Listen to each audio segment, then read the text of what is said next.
설교를 할 때에 지난번에도 한 말씀드린 것처럼 참 어려운 본문들이 몇 가지가 있습니다.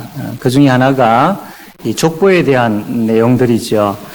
이름만 쭉 나열되어 있는 그 내용들을 볼 때에 어떻게 설교를 할 것인가 고민되어지는 부분들이 참 많습니다.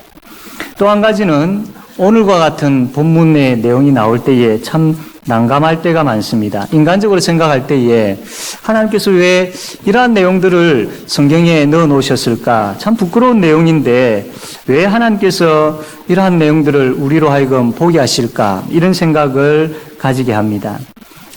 이 내용의 어떤 줄거리를 보면 이런 줄거리지요.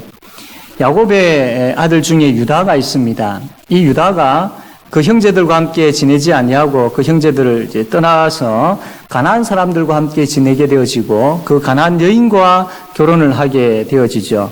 그래서 그 사이에서 이제 3명의 아들이 태어나게 됩니다. 이 유다는 이 첫째 아들도 가나안 여인과 결혼을 시키게 되어집니다. 그런데 이 첫째 아들이 하나님 앞에서 악을 행하여서 하나님께서 이 아들을 죽이시지요. 그 당시에 어떤 결혼법이 있었느냐면 첫째 아들이 자녀가 없이 죽게 되어지면 둘째가 동생이 형수와 결혼을 하여서 그 사이에서 난 아들이 첫째 아들 그 형님의 대를 잇도록 하는 그런 결혼법이 그 당시에는 있었습니다. 그런데 이 둘째 유다의 둘째 아들은 이게 마음에 들지 않았습니다. 그래서 이것을 싫어했습니다. 그래서 이 둘째 아들은 여기에 대해 순종하지 않았죠. 이 일이 하나님 보시기에 악했던 겁니다. 그래서 이 둘째 아들도 죽게 되어집니다. 이제 막내만 남았습니다. 유다가 가만히 생각합니다. 첫째 아들이 죽고 둘째 아들이 죽고 이제 막내만 남았는데 왜 이 두 아들이 죽었을까? 저 며느리 때문이다. 며느리 때문에 첫째 아들이 둘째 아들이 죽었다. 그러면 이 셋째 아들까지 죽었다가는 이 막내까지 다 죽게 되어질 것이다. 라고 이렇게 판단을 한 것이죠. 그래서 이 유다는 머리를 씁니다. 그의 며느리 다말에게 며느라 아직까지 막내가 어리니까 클 때까지 친정에 가서 그렇게 수주를 하고 있어라 라고 이야기를 합니다. 다말은 그 시아버지의 말을 그대로 믿고 이제 그 친정으로 가서 수주를 하게 되어지지요. 그런데 아무리 기다려도 소식이 오지를 않는 겁니다. 어느 날 이제 유다가 결혼한 그 부인이 이제 죽게 되어졌습니다. 그리고는 이제 유다가 그 목축업을 하고 있었는데 양털을 깎기 위해서 딥나로 가게 되어집니다. 이 소식이 며느리 다말에게 들려졌던 것이죠. 며느리는 언제쯤 그 막내를 자기의 신랑으로 줄 것인가 기다렸는데 아무런 소식이 없는 겁니다. 그 차에 이제 그의 시아버지가 유다가 딥나로 와서 이제 양털을 깎게 되어진다는 소식을 듣고 이 다말이 자기가 입고 있었던 그 과부의 옷을 벗어버리고 창녀가 입는 그 옷을 입고 얼굴을 가려서 딥나로 가게 되어집니다. 유다가 그 창녀를 보고 이제 같이 자기를 이야기를 하죠. 유다는 그 여인이 자기 며느리인 줄도 알지를 못했죠. 다 가리고 있었기 때문에. 그래서 유다가 창녀와 하룻밤 지내기를 원하여서 그렇게 같이 자자고 이야기를 할 때에 이 다말이 이야기를 합니다. 그러면 뭔가를 나에게 줘야 되지 않느냐? 뭘 줄까? 라고 이렇게 하면서 염소 새끼가 있는데 이것을 주겠다. 지금은 내가 있지는 않지만 나중에 줄게 라고 이야기하니까 그 다말이 그러면 담보물로 뭐를 나에게 줘야 되지 않느냐? 내가 어떻게 믿느냐? 그래서 어떤 담보물을 줄까라고 했을 때에 당신이 가지고 있는 도장과 끈과 지팡이 이 3개를 나에게 담보물로 달라라고 합니다. 그래서 이 유다가 그가 가지고 있었던 이 도장과 끈과 지팡이를 주고 그 여인과 함께 하룻밤을 지내게 되어지죠. 그로 인하여서 다말이 임신을 하게 되어집니다. 석 달이 지났습니다. 유다에게 소식이 들려오기를 어떤 소식이 들려오느냐 하면 며느리 다말이 임신을 했다라는 겁니다. 이 있을 수 없는 일이다.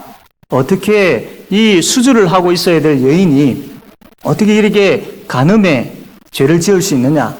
화가 난 유다가 당장 그 며느리를 불살라 죽여라 라고 이렇게 호통을 칩니다. 그때 다말이 외치지요. 내가 바로 나로 하여금 임신하게 한 사람이 바로 이 물건의 주인입니다 라고 하면서 보여주었던 물건이 바로 유다의 그 도장과 끈과 지팡이였습니다.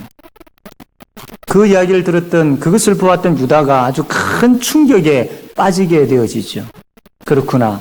내가 잘못했구나. 막내를 나의 며느리에게 주기로 했는데 내가 그 짓을 행하였구나. 내가 잘못했구나. 내 며느리가 옳다라고 그렇게 이야기를 하게 되어집니다. 그래서 나중에 이 며느리 다말은 아이를 낳게 되어졌는데 쌍둥이를 낳게 되어집니다. 그 쌍둥이 가운데 둘째가 베레스인데 이 베레스는 나중에 다윗의 조상이 되어지지요. 이게 이 창세기 38장에 나오는 줄거리입니다. 이 내용들은 참 어떻게 재밌게 볼 수 있는 내용이 아니고 참 부끄러운 내용이죠. 어떻게 이런 일들이 있을 수 있느냐라고 여겨질 참 부끄러운 내용입니다. 그렇다면 하나님께서 이 말씀을 통하여서 우리에게 무엇을 말씀하시기를 원하실까요? 무엇 말씀하시려고 이 사건을 여기에 기록해 두셨을까요? 두 가지입니다. 첫 번째로는 우리가 예배자일 수밖에 없는 이유를 말씀해 주기 위해서입니다. 오늘 본문에 보면 유다가 나오고 다말이 나오게 되어지죠. 특별히 유다는 야곱의 아들입니다. 그리고 우리가 잘 알겠지만 이 예수님께서 이 유다의 후손으로 이 땅에 오시지요. 그러면 우리의 생각에 이 유다는 믿음이 아주 대단한 사람으로 여겨집니다. 그러나 우리의 생각과는 전혀 다르게 유다는 믿음이 아주 뜨겁고 대단한 사람이 아니었습니다. 오늘 우리가 읽었던 1절과 2절 말씀 보면 그 후에 유다가 자기 형제들로부터 떠나 내려가서 아둘람 사람 히라와 가까이 하니라. 유다가 거기서 가나안 사람 수아라 하는 자의 딸을 보고 그를 데리고 동침하니 라고 했습니다. 여기에 보면 유다가 자기 형제들로부터 떠나라고 되어 있는데 이것은 뭐냐면 유다가 하나님의 백성인 그 공동체에서 떠났다라는 겁니다. 지금식으로 표현하면 유다가 교회를 떠났다라는 겁니다. 이게 이 유다의 아주 큰 잘못이죠. 그래서 교회를 떠나서 세상 사람들과 함께 어울리면서 세상의 여인을 아내로 맞이했던 것이죠. 그 가나안 사람들이 너무나도 악하고 또 우상 숭배하는 자들이었기 때문에 하나님께서 그들을 아내로 취하지 말라라고 말씀하시는데 이 유다는 그러한 이방 여인을 아내로 취했던 것이지요. 뿐만 아니라 유다는 자기의 자녀들도 이 이방 여인과 결혼하도록 그렇게 했습니다. 유다의 잘못은 이뿐만 아닙니다. 유다는 이 창녀와 같이 자게 되어지는 이 순교를 그렇게 귀하게 여기지 아니하면서 살았던 것이죠. 유다는 스스럼 없이 자연스럽게 창녀와 동침할 정도로 이미 가나안 땅에 팽배해 있는 이 우상 숭배와 음란에 대한 문화에 유다는 젖어 있었던 것입니다. 또 유다의 잘못이 뭐냐면 그는 정직하지 못했습니다. 막내 아들을 잃어버릴까봐 이 다말에게, 며느리인 다말에게 가서 기다려라. 그러면 장성하면 주겠다라고 거짓말을 하지요. 이미 유다는 줄 생각이 없습니다. 두 아들이 저 다말 때문에 죽었다라는 그 생각으로 인하여서 막내를 주지 않으려고 그냥 보냅니다. 그뿐만 아니라 가서 수절을 하고 있으라고 했습니다. 평생 과부로 살아라라는 것이죠. 얼마나 다말에게 잔인했습니까? 그러나 유다가 잘못한 것 중에 제일 큰 잘못이 뭐냐면 바로 하나님의 약속이 이루지 못하도록 방해했다라는 겁니다. 물론 유다가 그 생각을 가지고 그렇게 한 것은 아니지만 결론적으로 볼 때에 이 유다의 가장 큰 잘못은 이것이었습니다. 하나님께서 이스라엘 백성들에게 이 하늘의 별과 같고 땅의 모래와 같은 그런 자손에 대한 약속을 하셨습니다. 그리고 그 후손을 통하여서 모든 민족이 복을 받게 되어지는, 즉 그 후손을 통하여서 메시아가 오게 되어질 것에 대한 약속을 하셨습니다. 그러면 유다는 이 약속을 믿고 있었다면 이 약속을 지키기 위해서 이 후손을 많이 가지도록 애를 써야 했던 겁니다. 자기의 막내 이 아이를 다말에게 빨리 주어서 그 자녀 후손들이 많아지도록 애써야 했던 겁니다. 그러나 유다는 그렇게 하지 않았습니다. 막아버렸습니다. 막내를 다말에게 주지 않았습니다. 심지어 이 다말이 아기를 임신하고 있었는데 그 아기가 베레스, 쌍둥이 중에 한 아이가 베레스인데 이 다윗의 조상이지요. 예수 그리스도의 조상입니다. 그것도 알지 못하고 그냥 이 다말을, 임신 중에 있는 다말을 불태워버려라 라고 이야기를 할 정도였던 것입니다. 하나님을 떠난 인생은 바로 이러한 인생이 되어버립니다. 하나님을 떠나면 모든 것을 잃어버리지요. 유다가 하나님을 떠났을 때 어떻게 했습니까?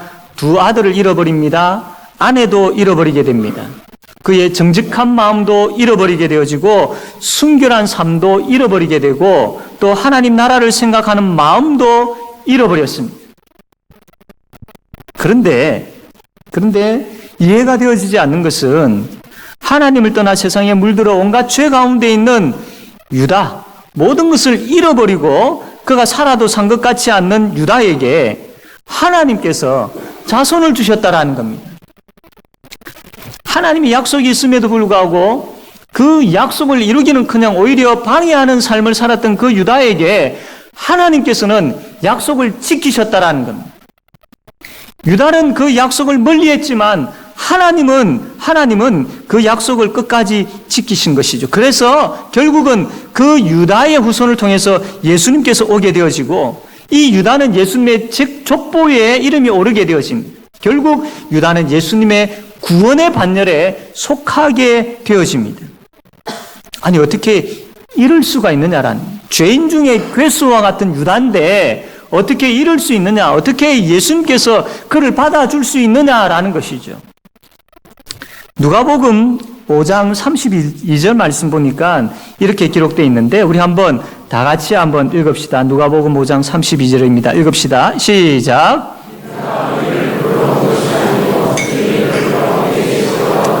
아멘. 바로 이것 때문입니다. 바로 이것 때문에 유다가 예수님의 족보에 이름 오를 수 있고 예수님의 그 구원의 반열에 이름이 오를 수 있었던 이유가 바로 이것 때문입니다. 죄인을 부르러 오신 그 은혜의 예수 그리스도, 그 긍휼의 예수 그리스도, 그분 때문이었습니다. 바로 이 사실 때문에, 이 말씀 때문에 우리도 구원을 받게 된 것이죠. 유다와 같이 구원을 받을 가치가 없고 유다와 같이 구원을 받아서는 안 될 우리이지만 하나님께서 우리를 구원하셨습니다. 그분께서 저와 여러분을 향하여서 너는 내 백성이다 라고 말씀을 하고 계십니다.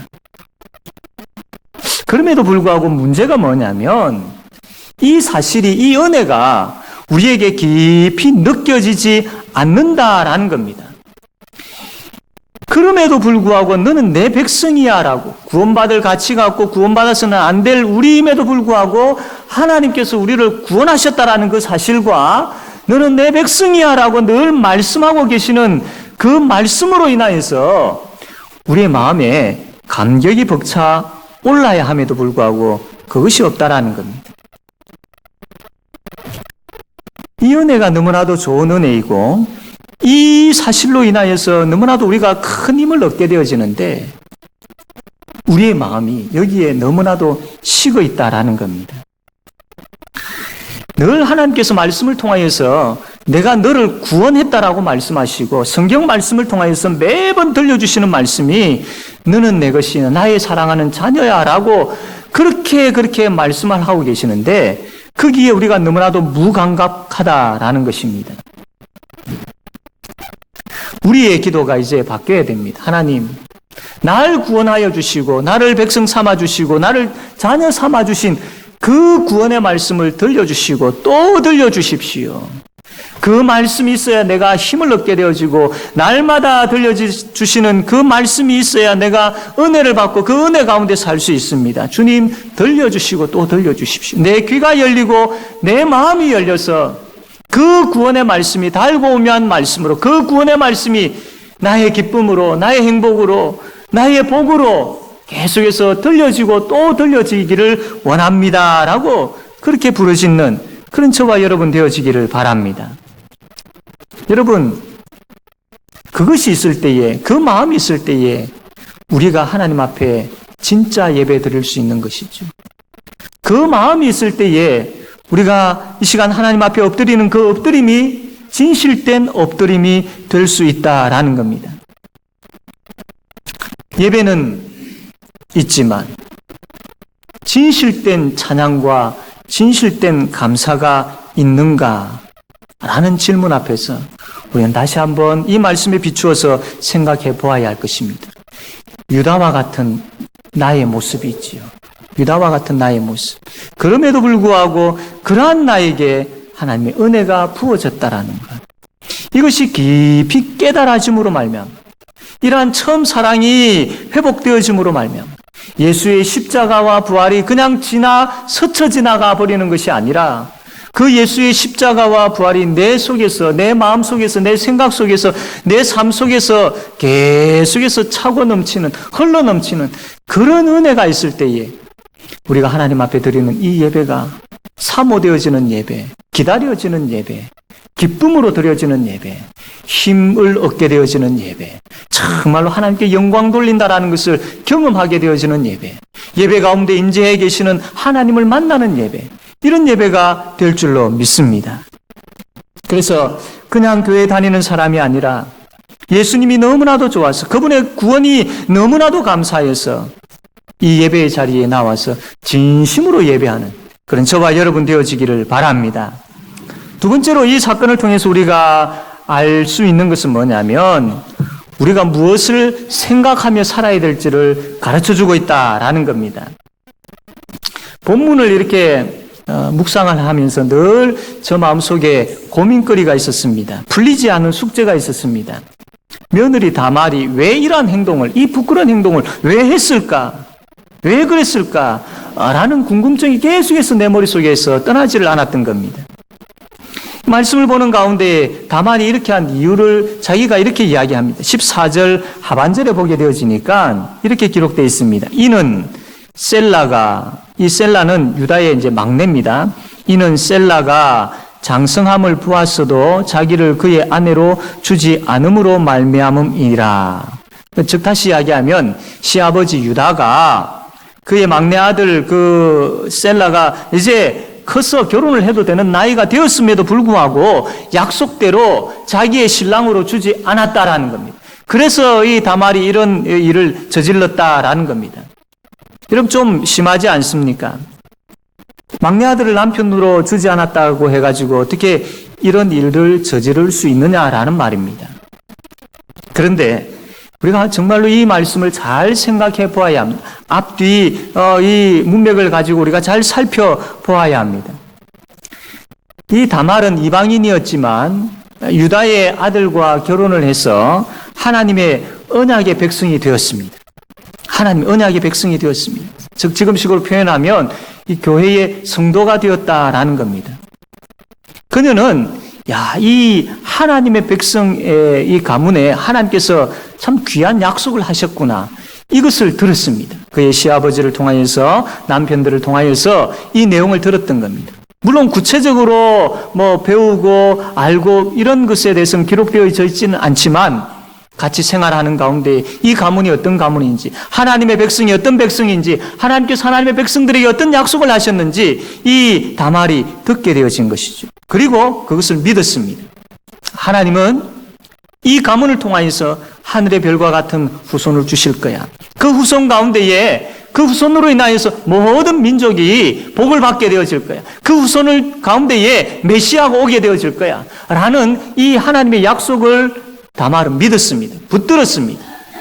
확신했습니다. 그래서 다말은 이 약속이 이루어지기 위하여서 애를 쓰고 힘을 썼던 겁니다. 그러나 그에 반해 정작 유다는 이 하나님의 약속에 대해서 별 관심이 없었습니다. 그냥 세상에 빠져서 세상을 따라 살아갔습니다. 다말은 이 약속의 말씀을 귀담아 듣고 있었고 늘 머릿속에, 늘 생각 속에 두었던 것이죠. 물론 다말이 그 거짓 행위에 대한 부분들은 물론 잘못된 것이죠. 여기에 대해서 분명히 다말은 하나님 앞에 회개했을 겁니다. 그리고 하나님은 예수 그리스도의 보혈로 이 여인의 죄를 용서하셨습니다. 하나님께서 이 다말을 보신 것은 믿음이었습니다. 하나님의 약속은 그대로 이루어질 줄로 믿는 믿음이었고 그 약속이 그대로 이루어지기를 위하여서 그가 최선을 다하여서 삶을 살았던 것, 그것을 하나님께서 보신 것이죠. 사랑하는 성도 여러분, 우리는 지금 어디에 관심을 두고 살아가고 있습니까? 우리의 머릿속에는 항상 두 가지 생각이 꼭 있어야 됩니다. 내가 어디에 있든지, 또 내가 어떤 형편에 처해 있든지, 내가 무엇을 가지고 있든지, 내가 가지고 있지 않든지, 내가 건강하든지 아프든지, 어떤 상황 가운데 있어도 우리는 이 두 가지 생각은 꼭 가지고 있어야 됩니다. 하나는 내가 하나님의 예배자다. 내가 이 땅에 존재하는 이유는, 하나님께서 나를 구원하신 이유는 바로 나로 하여금 예배자로 살아가게 하기 위해서이다 라는 생각입니다. 또 한 가지는 믿지 아니하는 자들에게 복음을 전하여서 그로 하여금 예수 그리스도의 제자로 살아가게 하는 것. 예수 그리스도의 제자로 살아가게 하는 것.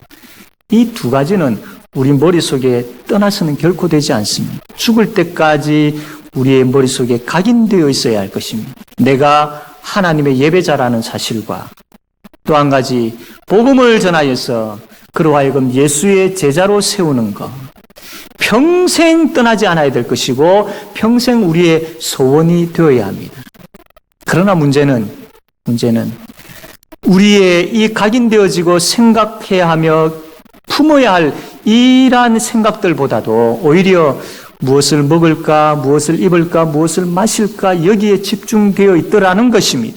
지금도 여전히 이 두 가지 생각보다는, 그의 나라와 그의 의를 구한다라는 생각보다는 무엇을 먹을까, 입을까, 마실까 여기에 집중되어 있는 것이죠. 점점점 심해져 가는 것. 점점점 심해져 가고 있는 것이죠. 그러나 사랑하는 성도 여러분, 마땅히 우리가 가져야 될 생각입니다. 생소한 것 제가 이야기하고 있는 것 아닙니다. 늘 성경이 말씀하고 있는, 하나님께서 우리에게 말씀하고 있는 하나님의 뜻을 보여주셨는데 그 뜻을 말씀을 하고 있는 겁니다. 우리는 예배자입니다. 어디서든 예배자입니다. 그러므로 우리의 인생에서 가장 소중하게 여겨야 될 부분이 예배이지요. 그리고 앞에서 말씀드린 것처럼 예수 그리스도의 십자가와 부활의 은혜로 예배하는 자, 그분의 놀라우신 은혜로 그 감격에 끌려서 예배하는 바로 진실된 예배자가 되어야 된다는 것. 그리고 내가 살아가는 그 삶의 현장에서 복음을 전하는, 이 기쁜 소식을 전하는, 하나님의 그 놀라우신 우리에게 주신 그 생명을, 구원을 전하는, 이게 우리 머릿속에 있어야 되며 그것으로 끝나는 것이 아니라 복음을 전하여서 그가 복음을 듣고 주께로 나올 때에 그를 예수 그리스도의 제자로 세우는 것. 여기까지. 우리가 늘 우리의 머릿속에 이 두 가지 사실은 꼭 있어야 된다라는 겁니다. 꼭 이것을 잃어버린 성도들이 있습니까? 그럭저럭 살아가려고 하시는 성도들이 있습니까? 오늘 이 말씀 앞에 서십시오. 그리고 도전합니다. 그리고 결단합니다. 그리고 선포합니다. 예배자에 대한 생각을 다시 회복하셔야 됩니다. 그리고 복음 전하는 자임을 잃어버렸다면 다시 회복되어져야 됩니다. 예수 그리스도의 제자로 양육하는 자로, 예수 그리스도의 제자로 세우는 자로 우리가 부름을 받았다라는 사실이 확신되어지지 못한다면 이 말씀 앞에 다시 한번 바로 서십시오. 우리의 생각이 유다처럼 세상적인 것으로 가득 찬 그 삶이 아니라 다말처럼 어떻게 하면 하나님 나라를 이룰 것인가, 하나님의 뜻을 이룰 것인가에 대한 여기에 집중되어져야 됩니다. 그러므로 다시 한번 말씀드립니다. 예배자와 복음을 전하여서 예수님의 제자로 삼는 그 사명이 우리 모두에게 분명히 있다는 것을 확신하십시오. 확신하십시오. 이러한 일에 우리가 바로 서 있지 못하고 이러한 것에 대해서 우리가 신실하지 못했던 것, 정말로 우리가 하나님 앞에 회개해야 할 것입니다. 우리의 삶의 방향이 바뀌어질 때에, 우리의 생각이 이 두 가지로 우리의 머릿속에, 우리의 가슴 속에, 우리의 삶 속에 충만하게 되어질 때에, 여러분, 내 자신이 변하게 되어지고 우리의 가정이 변하며 구역이 변하고 주의 몸된 교회가 변하는 역사가 일어날 줄로 믿습니다. 이러한 분명한 방향을 가지고 나아가게 되어질 때에 하나님의 은혜가 보일 것이며 하나님께서 역사하시는 것을 경험하게 되어질 것입니다. 회복합시다. 다시 한번 각인하시고 우리의 마음에 새기시고 다시 한번 결단합시다. 이 선포 앞에 다시 한번 결단함으로 인하여서 나중에 우리가 주님 앞에 섰을 때에 착하고 충성된 종이라 칭찬 듣는 우리 모든 성도들 다 되어지기를 바랍니다. 아멘.